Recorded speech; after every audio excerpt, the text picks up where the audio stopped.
News 7 தமிழில் என் தமிழ்நாடு செய்திகளை வழங்குவதற்காக நான் லலிதா. முதலில்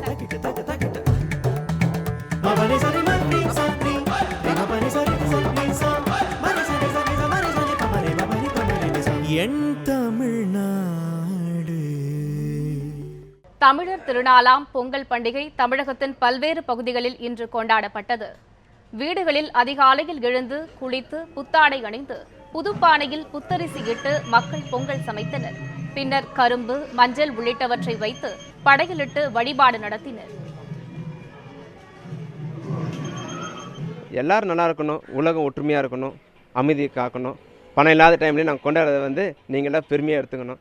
எல்லாருமே இந்த பொங்கல் வேலை ரொம்ப கஷ்டப்பட்டு தான் எல்லாரும் கொண்டாடுறாங்கன்னு பார்த்து தான் இருக்கோம். நாங்களே சூஸ் பண்ணி தான் இந்த ஃபெஸ்டிவலை விட்டுறக்கூடாதுன்றதுனால இந்த ஃபங்க்ஷன் பண்ணணுன்றத ஒரு கட்டாயத்திலேயே பண்ணிட்டு இருக்கோம். புதிதாக திருமணமான புதுமண தம்பதிகளும் தலைப்பொங்கலை கொண்டாடி மகிழ்ந்தனர். இந்துக்கள் அனைவரும் கொண்டாட வேண்டிய ஒரு முக்கியமான ஒரு பண்டிகை, தமிழர்களுக்கான சிறந்த ஒரு திருநாள். இது அனைவரும் கொண்டாடணும். இந்த பொங்கலில் சாமிக்கிட்ட நாங்கள் வருஷம் ஃபுல்லாக நல்லா இருக்கணும், எல்லாருமே நல்லா இருக்கணும் அப்படிங்கிற மாதிரி வேண்டிக்கிட்டோம். கன்னியாகுமரி மாவட்டம் அகஸ்தீஸ்வரத்தில் கிராம மக்கள் அனைவரும் ஒரே இடத்தில் கூடி 251 பானைகளில் பொங்கலிட்டு சமத்துவ பொங்கல் பண்டிகையை கொண்டாடினர். கிறிஸ்தவ தேவாலயங்களில் கூட்டு திருப்பலியுடன் சாதி மத பேதமின்றி ஒன்று கூடி பொங்கலிட்டு வழிபட்டனர். புதுமண தம்பதியினர் மற்றும் வெளிநாட்டு சுற்றுலா பயணிகளும் பொங்கலை கொண்டாடினர். பொங்கல் திருநாளை ஒட்டி கோவில்களிலும் சிறப்பு வழிபாடுகள் நடத்தப்பட்டன. திருச்செந்தூர் சுப்பிரமணிய சுவாமி கோவிலில் அதிகாலை 1 மணிக்கு நடை திறக்கப்பட்டு விஸ்வரூப தீபாராதனையும் உதய மார்த்தாண்ட அபிஷேகமும் நடைபெற்றது. ஆயிரக்கணக்கான மக்கள் கடற்கரையில் புனித நீராடி கோவிலில் குடும்பத்துடன் வந்து சுவாமி தரிசனம் செய்தனர். தமிழகத்தின் பல்வேறு பகுதிகளிலும் பொங்கல் பண்டிகை இன்று கொண்டாடப்பட்டது.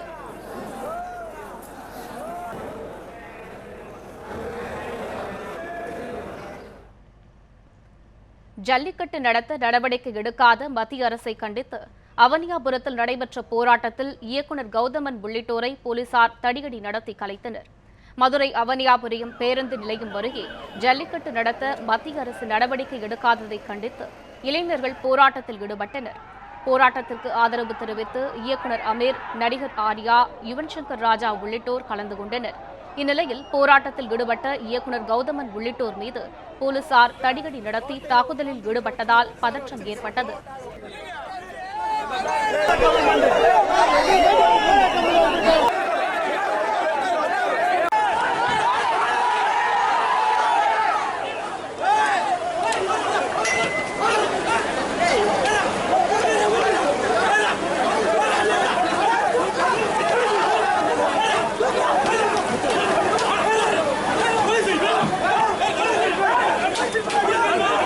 போராட்டத்தில் ஈடுபட்ட 50க்கும் மேற்பட்டோரை போலீசார் கைது செய்ததை அடுத்து அப்பகுதியில் 1000க்கும் மேற்பட்ட போலீசார் குவிக்கப்பட்டுள்ளனர். தமிழ் உணர்வுக்காக போராடிய தனது உயிருக்கு ஆபத்து ஏற்படுத்தும் வகையில் தாக்கிய போலீசார் மீது போலீசார் கடும் நடவடிக்கை எடுக்க வேண்டும் என இயக்குநர் கௌதமன் கோரிக்கை விடுத்தார். எங்களை அடித்த இந்த அத்துமீறல் காட்டு மிராண்டித்தன வேலை இந்த நிகழ்வை நடத்தின, எங்களுக்கு இரத்த காயம் ஏற்படுத்தின, உயிர் கொல்வதற்கான கொலை முயற்சி எடுத்த சேதுமதி மாதவன் அவர்களை உடனடியாக பதவி நீக்கம் செய்யணும் தமிழக அரசு. அப்படி இல்லைன்னா நினைச்சு பார்க்க முடியாத போராட்டம் எங்கள் இளைஞர்களால் எழும்போம். இனி ஒரு தடவை அவன் யாரு எந்த இளைஞன் மேலேயாவது அவர் கையை வைக்கட்டும், தமிழ்நாடு தொடர்ந்து என் வேலையா இவரை பதவியிலிருந்து தூக்குற அளவுக்கு நாங்கள். தேனி மாவட்டம் கூடலூரில் தடையை மீறி நடைபெற்ற ஜல்லிக்கட்டு போட்டியில் 100க்கும் மேற்பட்டோர் கலந்து கொண்டனர். நாடு முழுவதும் தமிழர்களின் இல்லங்களில் பொங்கல் பண்டிகை கொண்டாடப்பட்டு வருகிறது. இந்த ஆண்டும் ஜல்லிக்கட்டு நடத்த மத்திய அரசு நடவடிக்கை எடுக்காததால் மக்கள் ஏமாற்றத்தில் உள்ளனர். இந்நிலையில் தேனி மாவட்டம் கூடலூரில் தடையை மீறி ஜல்லிக்கட்டு நடைபெற்றது. பழைய பேருந்தில் இருந்து ஊர்வலமாக சென்றவர்கள் ஜல்லிக்கட்டு நடத்தும் பகுதிக்கு வந்ததும் ஜல்லிக்கட்டு நடத்தினர். இதில் 100க்கும் மேற்பட்டவர்கள் கலந்து கொண்டனர். மத்திய அரசு தடுத்தாலும் சரி, நீதிமன்றம் தடுத்தாலும் சரி, இதை மக்கள் மன்றம் மூலமாக நாங்கள் நடத்திய தீர்வோம். நடத்தி கொண்டிருக்கிறோம். மதுரை அலங்காநல்லூர் அருகே தடையை மீறி ஜல்லிக்கட்டு காளைகளை கிராம மக்கள் அவிழ்த்து விட்டதால் பரபரப்பு ஏற்பட்டது. குரவன்குளம் கிராமத்தில் ஜல்லிக்கட்டு காளைகளை அலங்கரித்த கிராம மக்கள் வயல்வெளியில் அவிழ்த்து மஞ்சு விரட்டு போட்டிகளை நடத்தினர். கிராமத்தில் 20க்கும் மேற்பட்ட காளைகள் வளர்க்கப்பட்டு வரும் நிலையில் கோவிலில் காளைகளுக்கு வழிபாடு மற்றும் மரியாதை செய்த கிராம மக்கள் வயல்வெளியில் வைத்து 3 காளைகளை அவிழ்த்துவிட்டு மஞ்சு விரட்டு போட்டி நடத்தினர். இதில் 50க்கும் மேற்பட்ட இளைஞர்கள் கலந்து கொண்டனர்.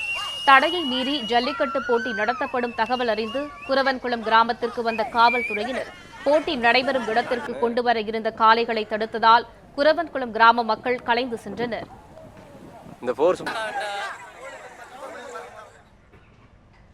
ஜல்லிக்கட்டு நடத்த அனுமதி கோரி காஞ்சிபுரம் மாவட்டம் மதுராந்தகம் பேருந்து நிலையத்தில் மனித சங்கிலி போராட்டம் நடைபெற்றது.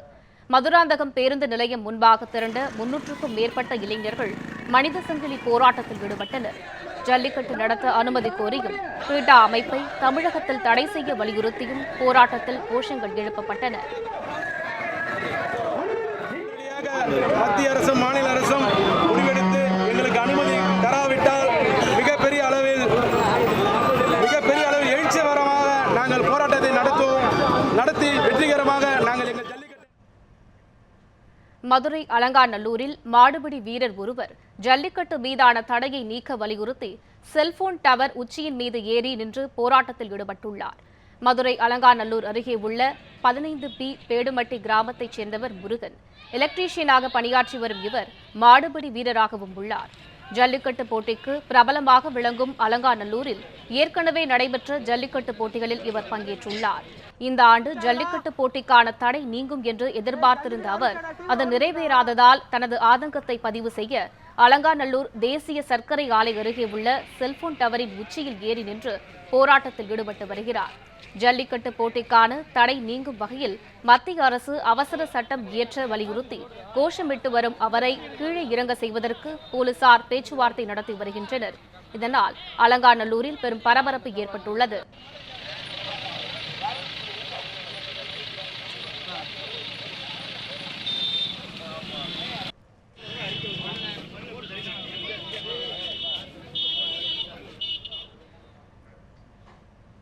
பொங்கல் திருநாளை முன்னிட்டு கோவை மாவட்டம் மேட்டுப்பாளையம் அருகே தடையை மீறி ரேக்லா பந்தயம் நடைபெற்றது. கோவை மாவட்டம் மேட்டுப்பாளையம் கெம்பநாயக்கன் பாளையம் பகுதியில் நடைபெற்ற இந்த ரேக்லா பந்தயத்தில் ஏராளமான இளைஞர்கள் ஆர்வமுடன் பங்கேற்றனர். சுமார் 5 கிலோமீட்டர் தூரம் நடைபெற்ற பந்தயத்தில் போட்டியாளர்கள் இலக்கை நோக்கி விரைந்தனர். பந்தயத்தில் வெற்றி பெற்ற இளைஞர்களுக்கு கிராம மக்கள் சார்பிலும் கட்சி சார்பற்ற விவசாயிகள் சங்கம் சார்பிலும் வெற்றி கோப்பைகள் பரிசு வழங்கப்பட்டது. இதனிடையே பேசிய விவசாயிகள் சங்கத்தினர் தடையை மீறி நடைபெற்ற இந்த ரேக்லா பந்தயத்திற்கு எதிராக வழக்கு பதிவு செய்தால் அதனை எதிர்கொள்ள தயாராக உள்ளதாக தெரிவித்தனர். நடவடிக்கை எடுத்தால் அதை நாங்கள் பொதுமக்களாகிய நாங்களும் விவசாய சங்கமும் இங்கே இளைஞர் சமுதாயம் அதை நேரடியாக எந்த வழக்கு பதிவு செய்தாலும் சந்திக்க நாங்கள் தயாராக இருக்கின்றோம். அதில் ஒன்றும் விட்டு தருவதில்லை என்பதை இந்த மூலமாக தெரியும். தன்னை இழிவுபடுத்தி போஸ்டர் ஒட்டியவர்களுக்கு நடிகை த்ரிஷா தனது ட்விட்டர் பக்கத்தில் கடும் கண்டனம் தெரிவித்துள்ளார். ஜல்லிக்கட்டுக்கு எதிராக உள்ள பீட்டா அமைப்புக்கு ஆதரவாக நடிகை த்ரிஷா செயல்பட்டு வருவதாக கூறி HIV பாதிக்கப்பட்டு நடிகை த்ரிஷா உயிரிழந்ததாக குறிப்பிட்டும் அவரை இழிவுபடுத்தியும் அண்மையில் போஸ்டர்கள் ஒட்டப்பட்டன. இந்நிலையில் அந்த போஸ்டரை தனது ட்விட்டர் தளத்தில் வெளியிட்டு நடிகை த்ரிஷா கடும் கண்டனம் தெரிவித்துள்ளார். இதுவரை ஜல்லிக்கட்டுக்கு எதிராக தாம் எந்த கருத்தும் கூறியது இல்லை என்றும் பெண்களையும் அவர்களின் குடும்பத்தையும் இழிவுபடுத்துவதுதான் தமிழ் கலாச்சாரமா என்றும் கேட்டுள்ளார். இந்த எதிர்ப்புகளுக்கு தாம் ஒருபோதும் அடிபணிய மாட்டேன் என்றும் த்ரிஷா குறிப்பிட்டுள்ளார். மேலும் தன்னை பாதுகாப்பாக வீட்டிற்கு அழைத்து வந்த போலீசாருக்கு தனது நன்றியை தெரிவித்துக் கொண்டார். ஜல்லிக்கட்டு விவகாரத்தில் நடிகை த்ரிஷாவை காயப்படுத்தும் வகையில் விமர்சிக்க வேண்டாம் என நடிகர் கமலஹாசன் வேண்டுகோள் விடுத்துள்ளார். ஜல்லிக்கட்டு விவகாரத்தில் நடிகை த்ரிஷாவுக்கு எதிரான தர்க்கத்தை நேசத்துடன் தொடர வேண்டும் என நடிகர் கமல்ஹாசன் வேண்டுகோள் விடுத்துள்ளார். ஜல்லிக்கட்டுக்கு எதிர்ப்பு தெரிவிக்கும் பீட்டா அமைப்புக்கு நடிகை த்ரிஷா ஆதரவு அளிப்பதாக கூறி சமூக வலைதளங்களில் ஜல்லிக்கட்டு ஆதரவாளர்கள் அவருக்கு எதிரான விமர்சனங்களை முன்வைத்து வருகின்றனர். இந்நிலையில் இது தொடர்பாக ட்விட்டரில் கருத்து தெரிவித்துள்ள கமல்ஹாசன் த்ரிஷாவை காயப்படுத்த வேண்டாம் எனவும் அவருக்கும் நமக்கும் உள்ள வேற்றுமையை ஊரறியட்டும் எனவும் தெரிவித்துள்ளார். மேலும் கன்னியும் வாழ நம் காலையும் வாழ வழி செய்ய வேண்டும் எனவும் கமல்ஹாசன் வேண்டுகோள் விடுத்துள்ளார். பொங்கல் பண்டிகையன்று சேலம் மாவட்டம் வாழப்பாடி பகுதியை சுற்றியுள்ள கிராமங்களில் நடந்து வந்த வங்காநரி ஜல்லிக்கட்டுக்கு வனத்துறை தடை விதித்ததால் விழாவை நடத்த முடியாமல் கிராம மக்கள் ஏமாற்றம் அடைந்துள்ளனர். இதுகுறித்து அங்குள்ள நமது செய்தியாளர் ரியாஸிடம் கூடுதல் விவரங்களை கேட்கலாம். ரியாஸ், வங்காநரி ஜல்லிக்கட்டின் பாரம்பரியம் மற்றும் அதற்கு வனத்துறை தடை விதித்தது ஏன் என்பது பற்றி சொல்லுங்க ரியாஸ். வணக்கம் லலிதா. தமிழர்களுடைய முக்கிய பண்டிகையான இந்த பொங்கல் திருநாள் இன்று ரொம்ப உற்சாகமாக கொண்டாடுகிற இந்த சூழ்நிலையில் ஜல்லிக்கட்டுக்கு தடை உள்ளிட்ட பிரச்சனைகளால் கிராமங்களில் பொங்கல் விழா கலையிழந்து காட்சியளிக்குது. குறிப்பாக சொல்லப்போனால் சேலம் மாவட்டம் வாழப்பாடியை சுற்றி உள்ள 10க்கும் மேற்பட்ட கிராமங்களில் நரி ஆட்டம், அதாவது நரி ஜல்லிக்கட்டுன்னு சொல்லுவாங்க, நரி ஆட்டம்னு சொல்லுவாங்க, இந்த ஆண்டும் நடத்தப்படாததால் இந்த கிராமங்கள் கலையிழந்து காட்சியளிக்குது. குறிப்பாக இந்த ஆண்டு பொங்கல் விழாவை அதிக அளவு நடத்தாமல் கிராமங்கள் தோறும் கலையிழந்து காட்சியளிக்குது. தற்போது நான் அந்த கிராமத்துக்குள்ள இருக்கேன். குறிப்பாக வாழப்பாடியை சுற்றியுள்ள 10க்கும் மேற்பட்ட கிராமங்களில் இந்த பொங்கல், அதாவது குறிப்பாக காணும் பொங்கல் அன்னைக்கு இந்த நரிக்கட்டுங்கிறது நடத்தப்படுவது வழக்கம். ஆனால் கடந்த 3 ஆண்டுகளாக ஜல்லிக்கட்டுக்கு தடை விதித்தது போல வனத்துறையினர் இந்த நரிக்கட்டுக்கு தடை விதித்ததால் இந்த ஆண்டு நடத்த முடியாமல் இருக்காங்க. இதனால அவங்க பொங்கல் விழாவை புறக்கணிச்சிருக்காங்க. தற்போது இங்கே ஊர் கிராம மக்கள் கொண்டு பேசலாம். சார், இந்த நரிக்கட்டுங்கிறது என்ன சார், எதுக்காக கொண்டாடிட்டு இருக்கீங்க, அதை பற்றியான விரிவாக சொல்லுங்கள் சார். இந்த பொங்கல் பண்டிகையில் முக்கிய நிகழ்வே எங்களுக்கு மாட்டு பொங்கலுக்கு அடுத்த நாள் நரி பிடிச்சிட்டு நரி ஆட்டுறது தான் எங்களுடைய பரம்பரையாக இந்த கிராமம் பிறந்த காலத்துலேருந்து இந்த காலம் வரைக்கும் நாங்கள் தொட்டு இதை பண்ணிகிட்ருக்கோம். கடந்த 2014 அரசோ இல்லை மற்றவங்களும் இதுக்கு தடை விதிக்கலை. இது வனத்துறையினர் இது வனவிலங்கு தடை சட்டத்தில் இது நாங்கள் வன்மையாக தடை பண்ணுறோம் அப்படின்னு சொல்லி எங்களுக்கு ஒரு பிடிக்கக்கூடாதுங்கிற ஆணையை கொடுத்துருக்காங்க. அதை மீறி எங்களால் பிடிக்காதனால 3 வருஷமாக இந்த பண்டிகையை நாங்கள் சிறப்பாக கொண்டாடல. அதனால் எங்கள் ஊருக்கு மழை இல்லை, பஞ்சம், மக்கள் எல்லாம் பொலிவிலேருந்து இந்த பொங்கல் பண்டிகையே ஒரு துக்கத்தினமாக தான் கொண்டாடிட்டு இருக்காங்க. ஒரு மக்களுடைய முகத்தை பாருங்கள் எப்படி இருக்குன்னு. எல்லாருமே இந்த பண்டிகை கொண்டாடுறதுனால ரொம்ப வருத்தமாக தான் இருக்கும். இதுக்கு அரசு எங்களுக்கு ஒத்துழைப்பு கொடுத்து இந்த பண்டிகை நடத்துறதுக்கு எங்களுக்கு அனுமதி கொடுத்தாங்கன்னா எங்களுடைய வாழ்க்கை சுபிட்சம் ஆகுங்கிறது எங்களுடைய எண்ணங்க. நரிக்கட்டு ஏன் நடத்துறீங்க? அப்படி நரிக்கட்டு நடத்தலாம் என்ன மாதிரி கிராமத்துக்கு நன்மைகள் ஏற்படும், அதை பற்றியான விஷயங்கள் சொல்லுங்கள். அதாவதுங்க, நரிக்கட்டு எதுக்காக நடத்துகிறோம் அப்படின்னு சொன்னால், அந்த நரியை பிடிச்சிட்டு நாங்கள் எங்களுடைய கிராமத்தில் கரிநாள் என்ற அன்னைக்கு நாங்கள் பிடிச்சிட்டு அந்த நரியை நரிமுகத்தில் முடித்தா நல்லா இருக்கும் அப்படின்னு ஒரு ஐதீகத்தில் எங்களுடைய முப்பாட்டம் காலத்திலேருந்து அதை நாங்கள் தொன்று தொட்டு தெய்வமாக தான் நாங்கள் கொண்டாடிட்டு வரோம் ஒழிய நாங்கள் அது ஒரு பெரிய விளையாட்டாகவும் ஒரு சீரியஸாகவும் நாங்கள் எடுத்த செயலை. நாங்கள் அது தெய்வம் ஒரு வருஷத்துக்கு ஒரு முறை அந்த தெய்வத்தை எங்களுடைய கண்ணு முன்னாடி நாங்கள் பார்க்குற மாதிரி நாங்கள் நினச்சி அந்த நரியை கொண்டு நாங்கள் மாரியம்மன் கோயில் முன்னாடி வச்சு அதை பூஜை பண்ணி அப்புறமேல மக்கள் மத்தியில் காமிச்சிட்டு நாங்கள் மறுபடியும் அந்த இருந்த இடத்துக்கே கொண்டு போய் நாங்கள் விட்டுருவோம். இதுதாங்க எங்களுடைய ஐதீகம். இது அதனால் எங்களுடைய கிராம பகுதியில் மழை பொழியும். இப்போ 3 ஆண்டு காலமாக மழை இல்லாமல் குடிநீர் கூட பஞ்சம் நாங்கள் இன்றைக்கி கிராமத்தை விட்டு வேறு கிராமம் வரதுக்கிற வாய்ப்புகளை கூட இருக்குங்கிறாங்க. இந்த ஆண்டு நடத்துறதுக்கு உங்களுக்கு அனுமதி கொடுத்துருக்காங்களா, அதை பற்றி சொல்லுங்கள். இல்லைங்க, இந்த ஆண்டில் அனுமதி கொடுக்கலைங்க. இந்த ஆண்டு நடத்தி ஆகணும். எங்களுக்கு அந்த மாதிரி அனுமதி கொடுத்தால் நாங்கள் இன்னும் நல்லா சிறப்பாக இருக்கோம். எங்களுடைய கிராமம் ரொம்ப வறட்சியால் பாதிக்கப்பட்டிருக்குது. அது காரணம் என்னன்னாக்கா, இந்த மாதிரி அரசாங்கம் தடை விதிச்சதுனால தான் எங்களுடைய கிராமம் சரிவிலேருந்து பொலிவிலேருந்து இன்றைக்கி ரொம்ப சீரழிஞ்சு இருக்கிறதுனால எங்களுடைய மன கஷ்டங்கள் இருக்குது.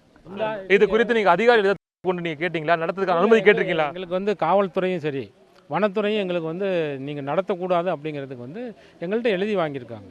மீறி நடத்தினா உங்களுக்கு அபராதமோ 7 ஆண்டு சிறை தண்டனையும் கொடுப்பேன்னு சொல்லி பயமுறுத்தி எங்களுடைய பண்டிகையை நிறுத்திட்டு போயிட்டாங்க.